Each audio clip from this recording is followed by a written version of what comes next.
குருவே சரணம். அனைவருக்கும் வணக்கம். ஹிமாலயாஸோட வியூவில் இருக்கிறோம். குறிப்பாக அந்த வீடியோ எதை பற்றி அப்படின்னா, உயரத்திற்கு நீங்கள் செல்ல செல்ல செல்ல செல்ல நீ மாறுற, உன் ஆக்டிவிட்டி சேஞ்ச் ஆகுது, உன் கேரக்டர் சேஞ்ச் ஆகுது, நீ முன்ன மாதிரி இல்லை அப்படின்னு யாராவது உங்களை சொன்னாங்கன்னா கவலைப்படாதீங்க, வருத்தப்படாதீங்க. ஏன்னா ஒரு விதை மொதல் டைம் போடுறோன்னா விதை கொஞ்சம் கொஞ்சமாக வளர்ந்து செடி ஆகணும், செடி பூவாகணும், பூ காயாகணும், காய் கனியாகணும். இதற்கு பேர் வளர்சிதை மாற்றம்னு சொல்லுவாங்க. வளர்சிதை மாற்றம் நிகழ்ந்து கனியாக வந்து அது பல செடிகளை உருவாக்குனா தான் அந்த செடிக்கு மதிப்பு மரியாதை என்பதே உண்டு. அப்போ என்னென்னா, யாராவது உங்களை இந்த மாதிரி நீ மாறிட்ட முன்ன மாதிரி இல்லைன்னாங்கன்னா கண்டுக்காதீங்க, அது நல்லதுக்கு தான்.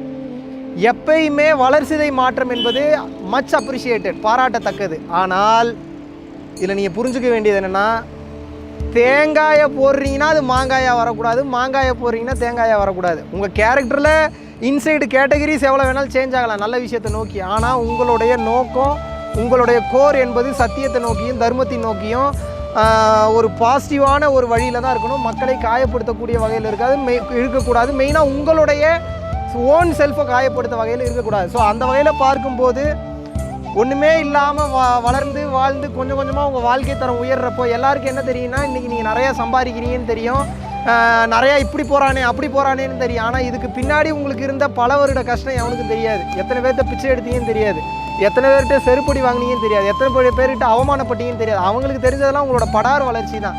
யாருக்குமே வளர்ச்சி படார்லாம் வந்துடாது. அதுக்கு பின்னாடி பல அவமானங்கள், கஷ்டங்கள், குடும்பத்தோட அர்ப்பணிப்புகள், சொந்தக்காரங்களோட இழப்புகள், அது மட்டும் இல்லாமல் நிறைய இன்சல்ட்ஸு, இத்தனையும் அனுபவிச்சா மட்டும்தான் ஒருத்தர் அந்த கட்டத்துக்கே வர முடியும்.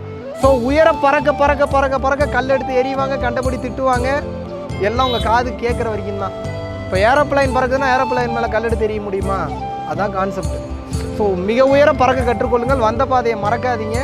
ஆன்மீகத்தில் போகும்போது எல்லாத்தையும் மறக்கிறது ஒன்றும் தப்பு இல்லை. ஆனால் பணிவோடு தன்னடக்கத்தோடும் இருப்பது சால சிறந்தது. நன்றி, வணக்கம். ஒரு சாதாரண டெய்லரோட பையன் தான்.